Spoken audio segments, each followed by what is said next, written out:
Looking forward to getting us started today. If I can unmute myself and take care of these things.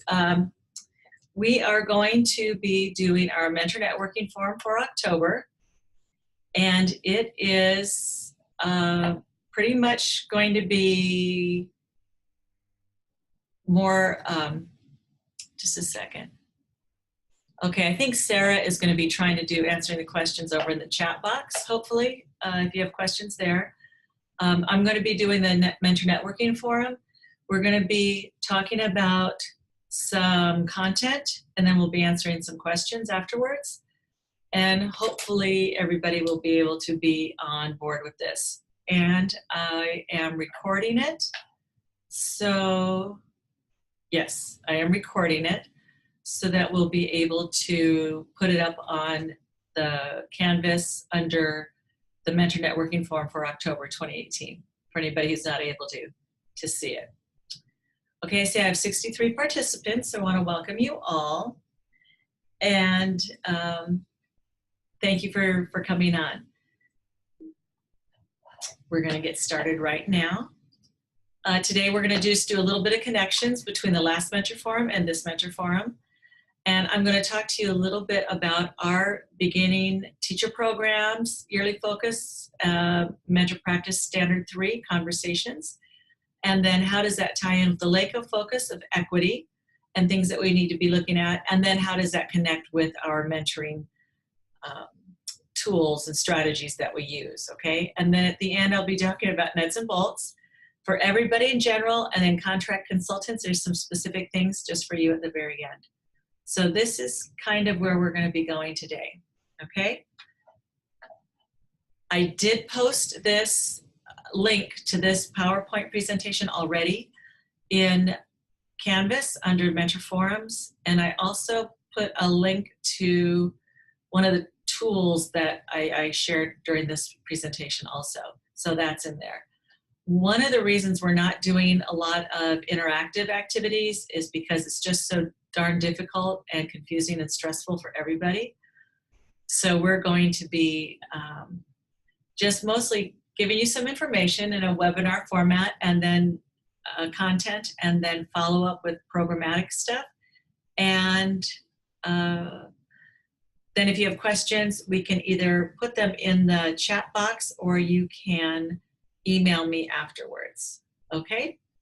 Or we could even have a threaded conversation through the chat box once we're done with the presentation, if that's what would be helpful for you. Okay, so I wanted to remind you that I'm checking to make sure I have everything. The purpose for the Mentor Forums, one of the things that came out of the evaluation responses from the last one, I think, was maybe we weren't clear about why we do the Mentor Forums. And the biggest reason we do the Mentor Forums monthly is to provide ongoing mentor support and developing mentor skills. And these all include things like how to build trust, talking about observing, collecting data, having reflective conversations, building our mentoring skills, building our mentoring strategies. Now, I know not everybody sees their role as a mentor as an area of growth for yourself, because a lot of times we're talking about growing new teachers and providing support for new teachers.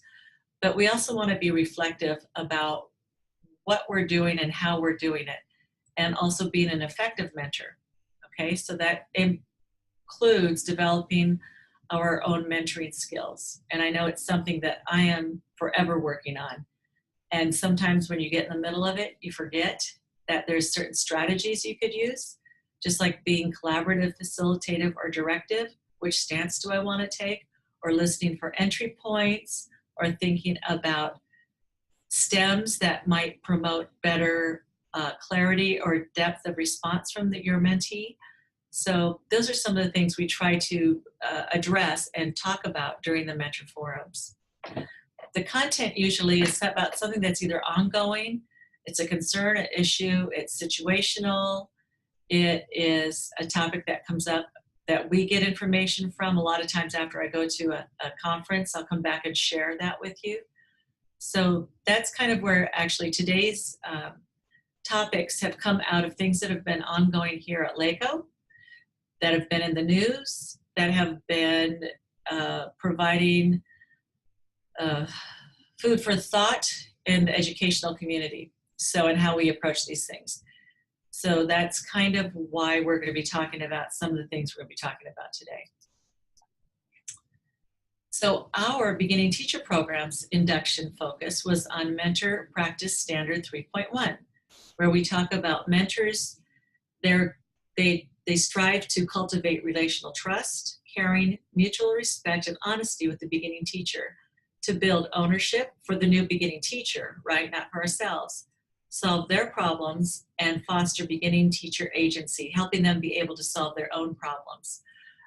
Developing resilience in them and their students, and also their commitment to the success of every student. That really, we're here for the students. We're not here for ourselves. I mean, it's a job, brings home a paycheck, but the reason we chose this profession is because we are committed to the success of the students whom we serve.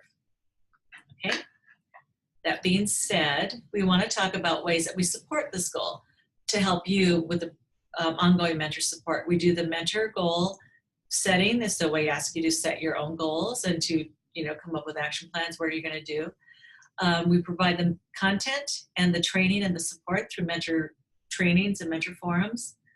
In September, we provided you with the Better Conversations. We had a great turnout, positive feedback on the Better Conversations. And one of the things I did find online was a copy, maybe not of exactly the PowerPoint that she used, but one that's extremely similar and close. So those of you who were not able to be here in September, you can go on to the September Mentor Forum in Pages and click on the link there, and that will help. That will get you to the PowerPoint for the training that we had in September.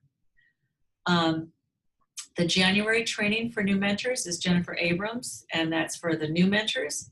And she'll be talking again about conversations and having hard conversations and being generationally savvy. And Ann Hoffman is going to come back again in February, talking about training and mentoring for classroom management and those conversations that you have with teachers about that. The reason we're doing classroom management in February is because a lot of times as you go into the second half of the year with testing or the end of the year stuff, if you're a new teacher, these times of the year present unique situations that you might need some support in. So, because the honeymoon's over, by February. So anyway, that's kind of where sometimes we have to rethink our classroom management. So Ann Hoffman is going to be coming back and having a follow-up conversation about that. Okay? Thank you.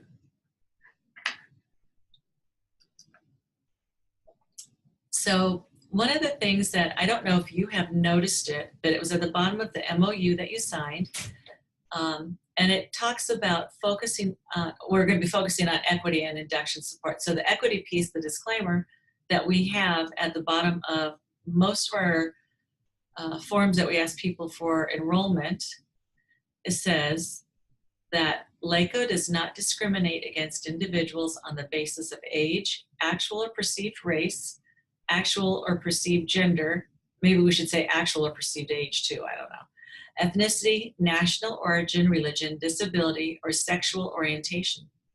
LACO complies with the Americans with Disabilities Act to ensure equal access to all qualified individuals with a disability. So when we talk about equity, and in that case, a lot of times we talk about gender, sexism, racism, special ed, EL students, but we have not addressed the sexual orientation piece, which is something that has come up here just in our program with other pieces of our program of things that we offer here at LACO. But it's something that has been in the news a lot lately, and it might be a topic that we may or may not be comfortable talking about. But when these things come up in the new teachers' classrooms, we need to be able to talk about in an informed way about some of the issues that might be happening at the school sites. And a lot of times we think of these as just like high school type questions or issues, but we don't always talk about it at all ends of the spectrum, between elementary students through, adult ed. I see that there is one hand raised, so I'm going to pause here just for a second and see what the question is. Okay, Patty, we'll talk about that at the end, okay? Thanks. Okay, so right now,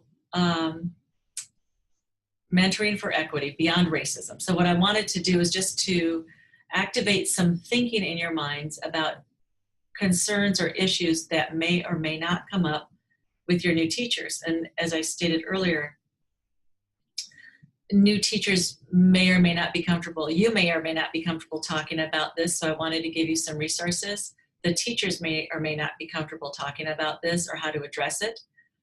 And so we wanted to give you some tools to be able to use to help with those conversations. One of the things when we talk about GLBT, so gay, lesbian, bisexual, or transitioning students or people, one of the things that is sad or a problem is that these students are considered invisible because sexual orientation and gender identity are not always determined through physical expression. So you might not know that a person's holding this inside of them, okay? And some people and some students may be very open about it, and some students may not be. And those things are things that we need to be sensitive to and to be aware of. So I wanted to give you some information about this to help you be able to better work with your new teachers should this topic arise. Okay. The effects of bullying, harassment, and discrimination are clear, and it impacts education in a big way. Students who are subjected to frequent harassment, these are the reasons that they're important. They do less well academically. They're more likely to be truant or to drop out of school. They may be depressed or suicidal, consume drugs or alcohol, or carry a weapon to school. So these are the bullying ends of it, where kids tease or bully or harass other students because either they think that they might have maybe a non-traditional sexual identification, or they might be perceived, in that way or not. So that's one of the reasons that it's important to be able to address it and not sweep it under the carpet or not have it be the elephant in the room. It needs to be addressed because it doesn't go away. Some students do talk about their sexual orientation or gender identity openly, and mentors, we as mentors, have the responsibility, regardless of our own personal beliefs or our own sexual orientation, we need to help teachers maximize learning opportunities for all their students, not just the ones that are cute, that sort of a thing. So we need to be aware of what's going on with our students, with all of our students, because what happens with one student impacts what happens with all the rest of the students. So we want to be able to address that. Some of the things that might be triggers for conversations with your mentee, or things that your mentee, your teacher that you're working with may have be seen in school. And some of this is a repeat of what I just said. The bullying or harassment against students, or sometimes school personnel even can, and actually I've been in situations where that's been a problem, who are or either are or perceived as GLBT, talking again about truancy, dropouts, substance abuse, suicide. Some of the controversies surrounding the school events and student clubs, that might be more of a high school issue, but a lot of the teachers you work with are high school teachers, so these things are going to be, going on the campuses on which they're working, in which are working. And the right of school personnel to come out or identify in school, and then other issues as well. But also you might have a teacher who might be fall into one of these categories and be struggling with how to address it with their class or with their coworkers. So these are all things that may or may not come up as part of the conversations you're having with your teacher.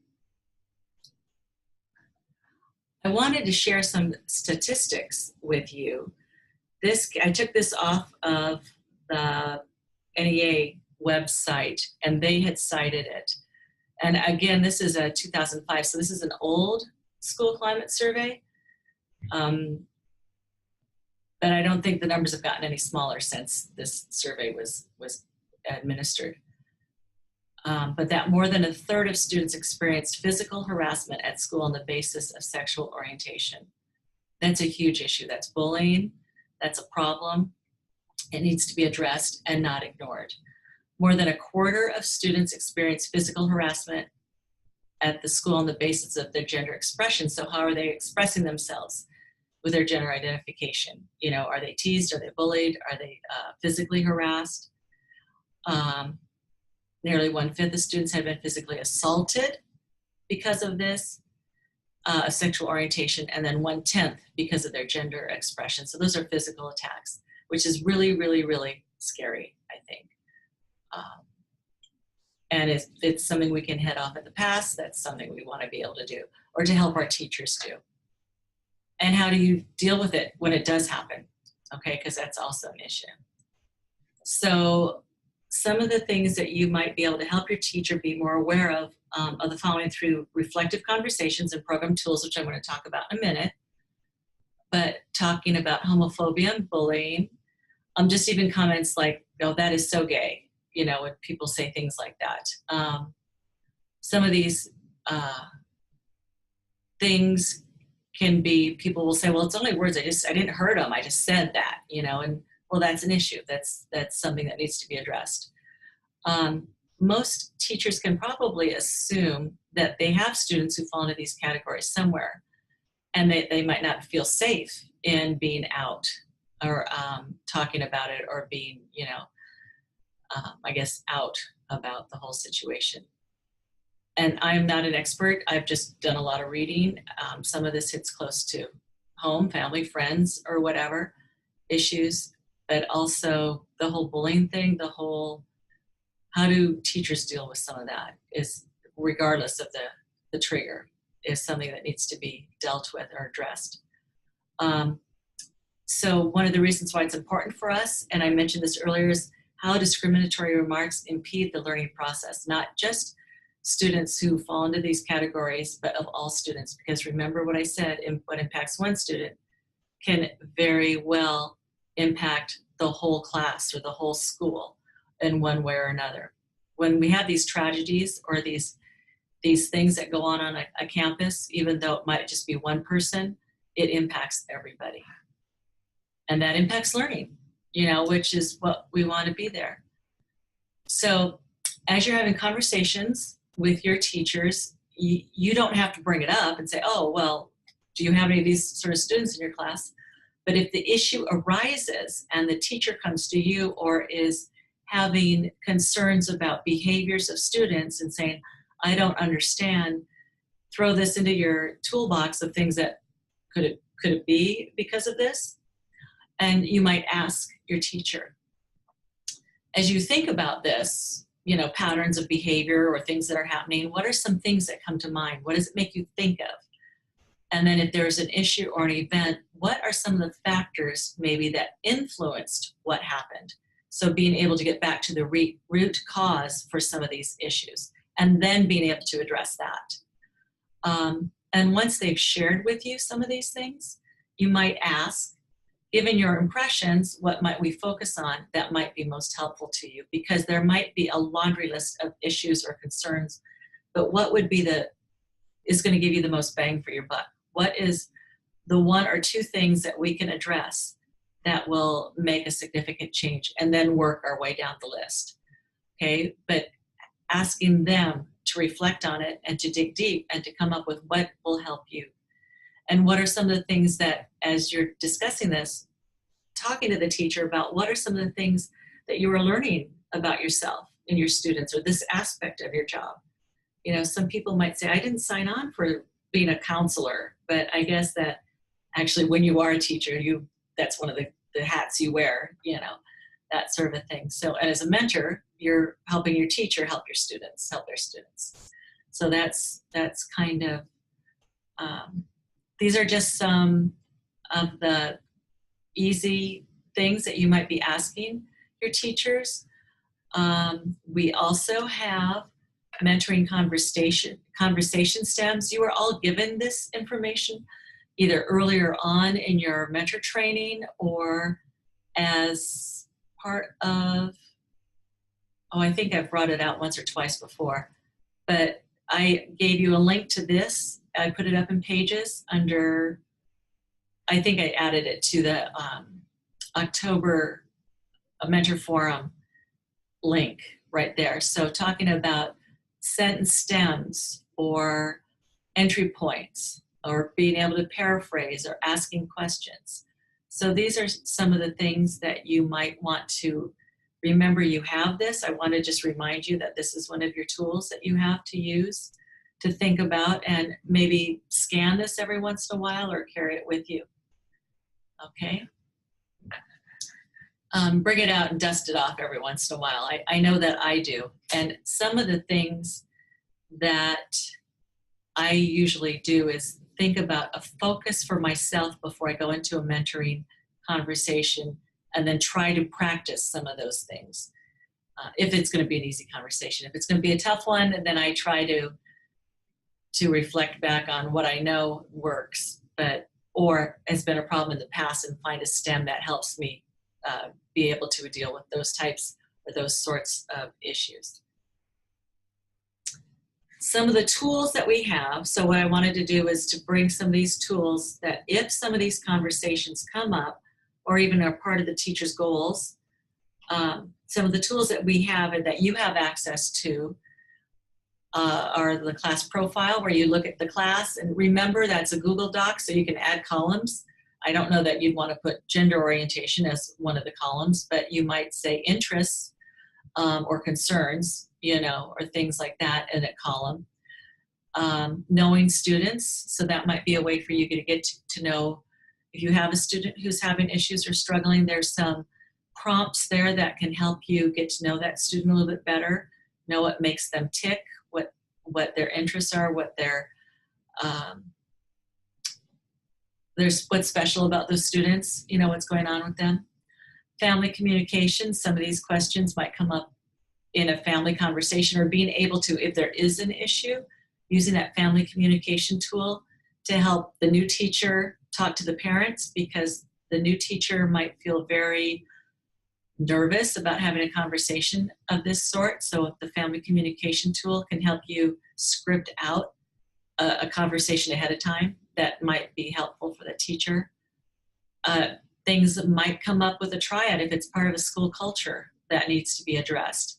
That might be something that comes up as part of a triad, going beyond the classroom. But your RTI or your PBIS or MTSS kind of models, that you might be having those bigger conversations with your site administrator.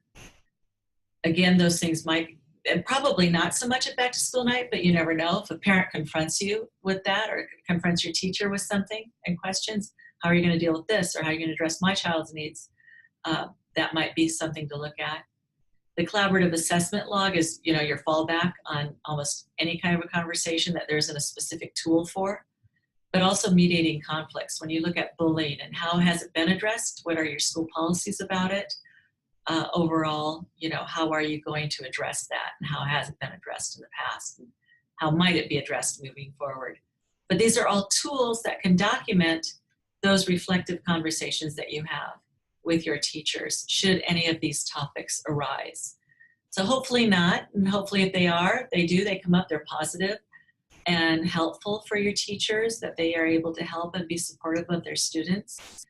So hopefully this is a little bit of a content information for you to help you with this kind of a topic. I put here some resources for you, and the PowerPoint, they're not live links for you, they are for me. But the film, it's elementary. It talks about maybe how to teach some information on this. Teaching Tolerance has got lesson plans. It's got some resources. The USC website had both of these bottom two are off of the from the USC School of Education. 23 terms educators should know. So this is kind of an interesting one. I don't know that you are going to be able to see this because I don't think I've screen shared it with you. But that's kind of an interesting one for you to look at. And this Student and Gender Identity, a toolkit for schools. And this also comes from the USC School of Education. So those are just a very, very slim resources for you. But if you wanted some more information for yourself, or if it comes up with your teacher, those are some things that you might be able to share with them or provide background information for yourself. Okay? So I'm seeing some comments with the chat teachers, or the chat comments. I'll be looking at all of them later. I am going to move forward then. So this is kind of wraps it up, but I gave you some background information, some reasons why it's important. I gave you some mentoring strategies that you might be able to apply, and then connected that with the tools that we have in our toolbox, and then provided some the resources. So hopefully this piece will be helpful for you. And it also lays background information for things that may be coming up later on down the pike programmatically with us, or with any of the schools that you're working with as you move forward in your profession and your new teachers move forward. I don't think these issues are going to go away. I think they're only going to be becoming more and more prevalent, unfortunately. So we want to be able to inform ourselves to be able to address it appropriately. Okay, so switching gears, talking about general nuts and bolts. For all of our mentors, remember to please go on and do MOUs and upload those in personal profiles. Some of them I've looked at, not all of them. The ILP and goals, as soon as I get this mentor matching thing taken care of, I'll be looking at those. So you have some time left. Hopefully everything will be smoothed out and will be up and running. I'm giving myself till the end of the week. I thought I'd have it done over the weekend, but unfortunately, we had some plumbing problems at home that needed my attention. That was more immediate than working on this stuff. Mentor buddies, if you have not gotten a mentor buddy, see if you can buddy up or not, and then I can probably make a list of people who haven't been matched, and we could do a eHarmony or whatever for mentor buddies. We can do online matching there. For those of you who are brand new mentors and have not had the summer training, we are having a training on Saturday, October 20th from 9 to 2:30. This will augment, hopefully, what you've done with your online trainings. If you have questions, you'll be able to come, and we'll be able to develop an agenda from some questions and concerns you might have from there. And I'll also review things that were covered in the online training. So that will be Saturday, October 20th from 9 to 2:30. I am assuming we'll be able to have breakfast and lunch for you those days, and I'll get the registration forms out to you. But I wanted to give you the dates. So it's I'm looking at my calendar right now, 2 weeks. So I hope that's enough heads up time. If you are, so just calendar it in, and I will send you the information and the links for registering.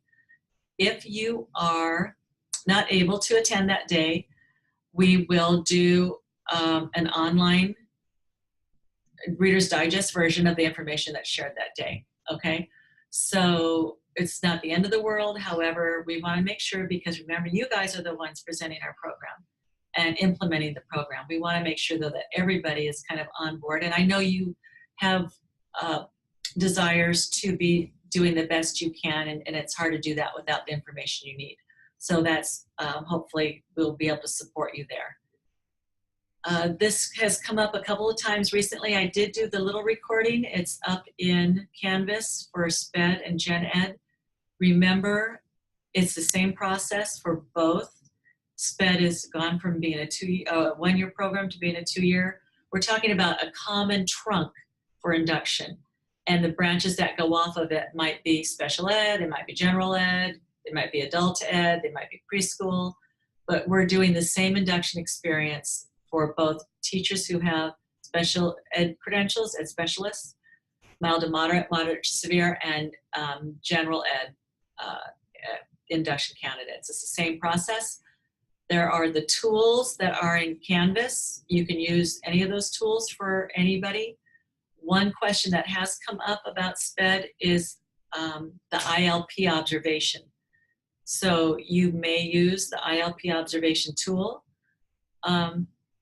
for that and count that as one of the observations that you do with your SPED teachers, okay? General ed teachers are sometimes required to sit in on ILPs for students. You can think if it's okay, you could also do that as an observation. How does a general ed teacher handle themselves in an IEP for one of their special ed students? That doesn't happen very often that you would do an observation for that, but I'm just throwing it out there. You know, if it's something that the teacher might want help with, or that the principal or administrator might think that the teacher might need help with, or that you think the teacher might need help with, you know, use those tools. And for everybody, the Mentor Forum today, our little webinar, there's the evaluation in Canvas for you to do. I hope that you found it informative and touching base. And those of you who are not contract consultants with LACO, if you want to exit, you can, or you can stay and listen. One of the questions, IEP. Thank you, Julia. I was calling them an ILP, an IEP. You're correct. I'm sorry. Thank you. Do special ed mentees need to be matched to special ed mentor? That would be our preference, but not necessarily. They don't have to be. And just the same, special ed mentors can mentor general ed teachers because the program is all the same. We have people here at LACO who are specialists in certain special ed things. So if you need support, supporting your special ed people and you don't have that knowledge, we can hook them up with a specialist they can ask, you know, email or ask questions to. Some of the people have volunteered to help with that. How many hours do we submit for today, Marinay? This would be a half-day meeting, so it's the 1.5. Let's see, MOUs and personal profiles. Yes, they are up there in Canvas. If you go to your beginning of your mentor Canvas, it's there. You can download them, sign them electronically, and then upload them there. Okay, there we go. And I'm going to scroll over these chats to see if there's any questions right away. Okay, good. Oh, and one of the things, Neva Wallach was one of our mentors, and she live linked all the tools off of that, the tool and descriptions of the tools. She live linked those. So if you pull that up and you're looking at the name of the tool and the description, you can click straight from there to the tool itself. So you don't have to go out and go back in. So I want to thank Neva for that. And that's about it for this section. And then for those of you who are contract consultants, I have been very busy answering emails about the direct deposit. I don't know why the direct deposits did not roll over if you were a contract consultant from last year to this year. But for whatever reason, they did not roll over, which is why we're asking you to resubmit. And I know many of you have done direct deposit for years, but it was just one of those glitches that happened, that they were not rolled over. And I don't know if you know this, but every year we have to we roll over your employment. You know how you have to get new badges every year? We have to put in new personnel requests for you. And we do that automatically if we know you're coming back.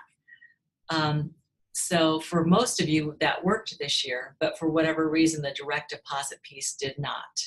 Okay, so that's just something that you needed to know. So if you go to Pages, you can look under Contract Consultants Direct Deposit Information, and there's a link there for the form, and then you will complete it and send it to the LACO Accounting and Budget Development Department and Attention Payroll Education Center West, and this is the address right here. So if you go to this PowerPoint presentation that is linked in Canvas under Pages and Mentor Forms, you'll be able to click on it live. Otherwise, and it's up there, so you can find that under the direct deposit information. Okay. I'm still assigning. It's a slow process this year because of the lack of a database. We've been working off of a number of spreadsheets and late enrollments. And Sarah and I were talking about this and today and wondering if it was because of the shift in mentor assignments or because our database, we had so many problems with it this summer. And I think that the switching of roles, like Sarah doing year 2, Robert doing year 1, and me doing the mentors, I think that will get faster the more we're doing it. This was just kind of a new thing, but also the issues we had with our database this summer really, really, really set us back, with the fallout being mentor assignments. And also we're still enrolling people. So we still are having people calling us and saying they have, students or teachers they want. We are having our last information meeting. Robert's doing it the 16th and the 17th of October. When he's done with those, that's it. We're not pulling anybody else on board. So that's our drop dead date. We're at capacity, okay?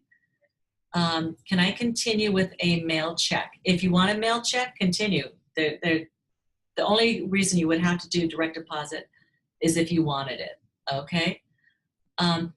Let's see. I wanted to see. Okay, great. And Sarah's answering some of the questions. So thank you very much, Sarah. Thank you for the questions that you've had. And, and the last thing I wanted to say is we cannot pay you when you are working with candidates who are unenrolled. And the way you would know that they're enrolled is if they have a Canvas account.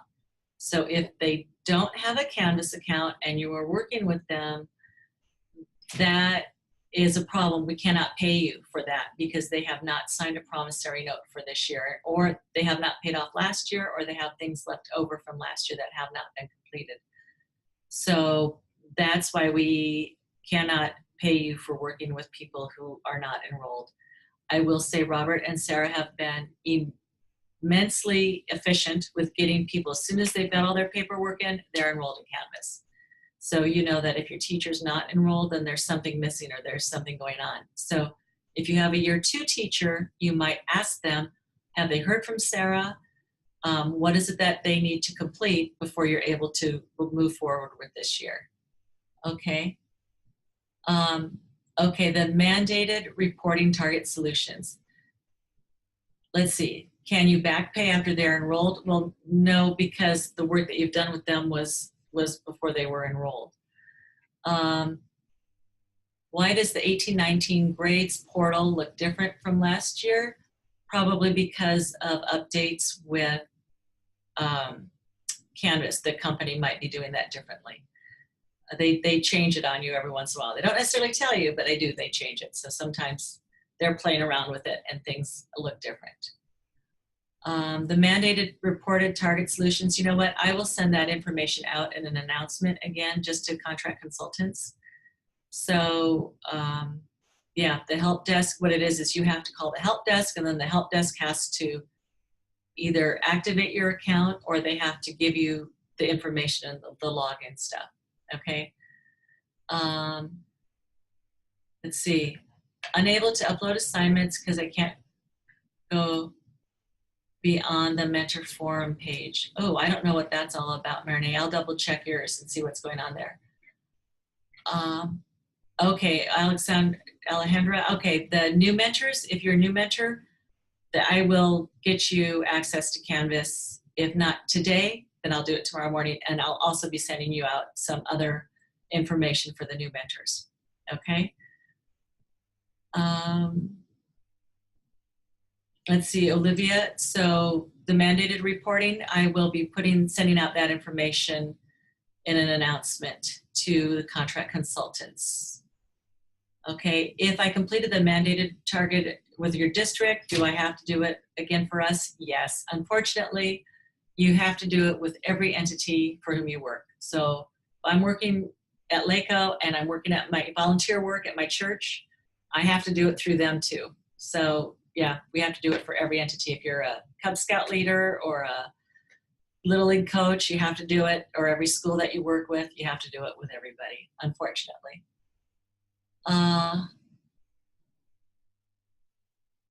Okay, Ryan, I will contact you individually about the payroll issues. Okay, let's see.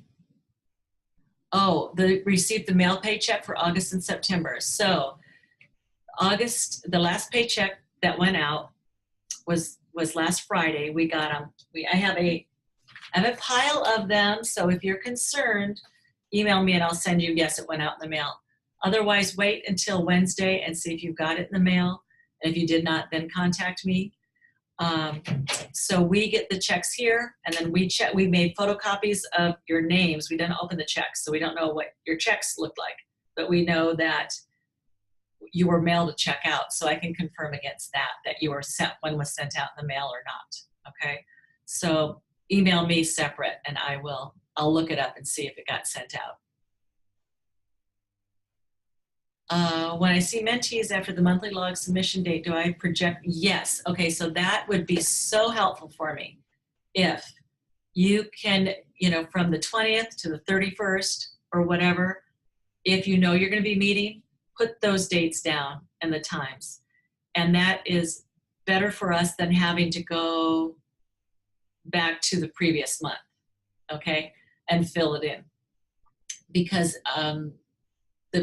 it's confusing for the payroll people when they get things that are out of that particular month. I have to individually, for every person who has hours out of that month, I have to call them and say, look up Irma's, because because they don't know to automatically go back and do that. Okay. When you called, oh, Kathy, I don't know what is going on with yours. So I will, and I don't know that I can do it. I think my director, Tom, does. So I'll follow up with that one. Yours was a particular case. I don't know why. Can my ECO mentees choose their own modules?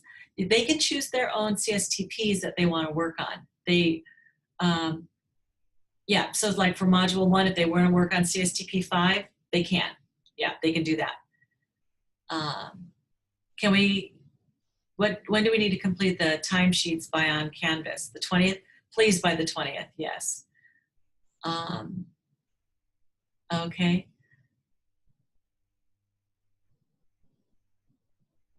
Okay, Lynette, or Lynn, you are kind of a special case too. I have to pull yours aside and look at it differently. So yours is going to be unique to you, and I'll talk to you about yours one-to-one. When will we know the teachers have been accepted into ECO? The deadline is October 15th, so probably within a week after that, I think. Okay, Amy, remember I said wait until Wednesday and see if you've gotten anything by then, because we mailed them out Friday. Today's a holiday. The post office, I looked it up. The post office is not delivering mail today. So I don't know if that's going to get your checks to you by Tuesday or by Wednesday. So what I would say is give it till Wednesday, and if nothing's shown up, then give me a call.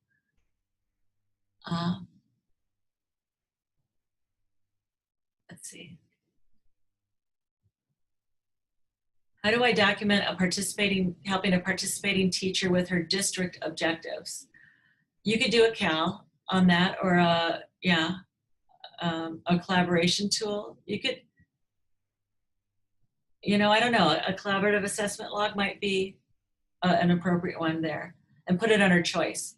Do we need to wait to start working with our teachers until they've been assigned, even if they already have a Canvas account? No, if they have a Canvas account and you know who your teachers are, Tina, I think you do because yours is a special situation, send me a separate email and I'll just confirm, okay? Thank you. When we are not using a different tool during a session, do we use a Cal? Always use a Cal? You don't have to, but what I would do is just plan out the action plan for the ILP and say, okay, these are the tools we're going to use, and then move forward using those tools. And then at the end, you might have extra time before you want to start the next module. And then use whatever tools seem to fit at the time. But you can do a collaborative assessment log, but you don't have to do a tool for every meeting because there's going to be more meetings than tools are required. However, I think if you plan out your module ahead of time, then you can say, oh, this week we're going to do a lesson plan. And then, oh, the week after that, I'm going to do an observation. And then we're going to do a student profile. And, you know, so if you plan it out ahead, you can plan forward on that, I think. Let's see. No, have the teacher should be uploading the documents as you go. So if you remember at the end of each meeting, if you can do your mentor log, and while they're uploading, so you say, you know, okay, we're done now. I'm sharing this tool with you. Why don't you upload it right now, and I'm going to do my mentor log. And then you can make sure that they do it. And that way we can track and see how the teachers are doing and are things getting done. How do we find our user or password for Target Solutions? We have to call the help desk on that, I think. Or it's the same one you had last year, probably. I don't have access to that. Next steps for new mentors would be to complete the mentor ILP and goals, or do we wait until we have the October? Why don't you guys wait on that? Or you might think about it, and then, well, maybe that's something we can do that day, okay? I'm going to build the agenda based on questions I field from you guys, and then I'll also have our basic training. So we'll have a little bit of both there. Should we have them upload the ILP? Yes, have them uploaded and resubmitted as you add modules to it. So that's a really good question. So if you look at the ILP that the teachers have, Module 1 should only have 1 box filled in. Module 2 should have 2 boxes. Module 3 should have 3. And then the following year, you're going to have 4, 5, and 6. Somebody, I was just reading, scoring a mentor's teacher's work from last year, and they had done Module 1, and it was up in Module 1, Module 2, and Module 3. But at the end of the year for Module 3, I had to go back and print out Modules 2 and Modules 1 because they had all been done individually. So it's easier for us because we've saved that, a hard copy of that in their file, if you have all 3 of them on one at the end of the year. The help desk is not helping. Okay, well then I will talk to Tom because he might have more ammunition to deal with them than I do. Let's see. Can I get the phone number? Target Solutions won't be able to do it for you. It's got to go through our help desk. But I will, actually I can talk to them about that. Anything else in the chat box? Are you guys good? I see I still have 66 people on. Questions and answers, I guess more questions. Let me go up here and I'll see. Okay. Is the 20th only for new mentors or for everyone? I tend to, okay, Casey, yeah, you don't need to come if you came in July. You don't need to do that because that's for the new people. Yeah, if you want to and feel like you need one, a refresher, you're more than welcome to attend, but it's not necessary for you. But there have been people who've come on board with mentoring that did not get the July training. Can't get into the mandated reporter training. Kathy, I need to get that fixed for you. I apologize for it going on so long. I'm going to have to ask Tom, I think, to talk to them. Stacy, you're welcome. Okay, Tina, I answered. I have to activate you, but I don't know what's going on there. So if you completed the direct deposit form Friday, you should payment for hours worked in September. You should be getting that in the mail, Viviana. I think we got shut off. Next steps for new mentors would be to complete mentor ILP goals, or do we wait? Let's see.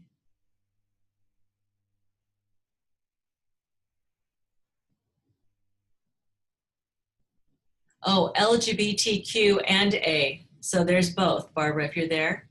Okay, great. Okay, so I don't know if we're done or not, but it looks like we are. So thank you very much, and I will talk to you later.